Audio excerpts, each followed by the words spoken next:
வணக்கம். ஏ என்பவர் பி ஐ விட 5 வயது மூத்தவர் மற்றும் சி என்பவர் ஏ ஐ விட 3 வயது இளையவர். இவர்களின் மொத்த வயது 67 எனில் பி யின் வயது காண்கன்னு கேட்டிருக்காங்க. இப்ப நமக்கு ஏ பி சின்னு ஒரு 3 பேர் இருக்காங்க. ஏ என்பவரோட வயது வந்து பி ஐ விட 5 மடங்கு அதிகமா. பி யோட வயது நமக்கு தெரியாது, என்ன பண்ணலாம், அதை எக்ஸ்னு வச்சுக்கலாம். இப்ப ஏ வயது எவ்வளவா? ஏ வயது வந்து பி வயதை விட 5 கூடவா. அதே மாதிரி சி என்பவர் ஏ ஐ விட 3 வயது இளையவர். இப்ப ஏங்கிறது எக்ஸ் பிளஸ் 5 இருந்துச்சுன்னா 3 வயது இளையவர் என்ன பண்ணுது, -3 பண்ணிடலாம்.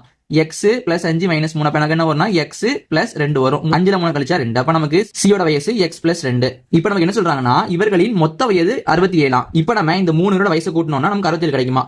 ஏ வந்து எக்ஸ் பிளஸ் 5, பி வந்து எக்ஸ், சி வந்து எக்ஸ் பிளஸ் 2, எல்லாத்தையும் கூட்டும்போது நமக்கு 67 வருமா? இப்ப நமக்கு பாருங்க, இங்க ஒரு எக்ஸ், இங்க ஒரு எக்ஸ், இங்க ஒரு எக்ஸ், மொத்தம் நமக்கு 3 எக்ஸ் இருக்கா, 3 எக்ஸ் போட்டுக்கலாம். பிளஸ் 5 2 கூட்டினா நமக்கு 7 கிடைக்கும், ஈக்குவல் டு 67.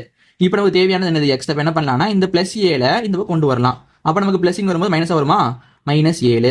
67ல 7 கழிச்சோம்னா நமக்கு 60 கிடைக்கும். அப்ப நமக்கு 3x ஈக்குவல் டு 60 கிடைக்குமா? இப்ப நம்ம இதை கட் பண்ணலாம் பாருங்க, 1 3 3, 6ல 2 முறை வரும், மிச்சம் 0. அப்ப நமக்கு எக்ஸோட வேல்யூ 20 கிடைக்குது. நமக்கு கேள்வியில கேட்டுக்கிறது பி யின் வயது கேட்டிருக்காங்க. பி யோட வயது தான் எக்ஸ். அப்ப நமக்கு எக்ஸோட ஆன்சர் 20னா பி யோட வயசு 20ன்னு அர்த்தம். நமக்கு ஆப்ஷன் 7 இருக்கு. இதே மாதிரி ஏ யோட வயசு என்ன வரும் அப்படின்னு கீழே கமெண்ட் பண்ணுங்க.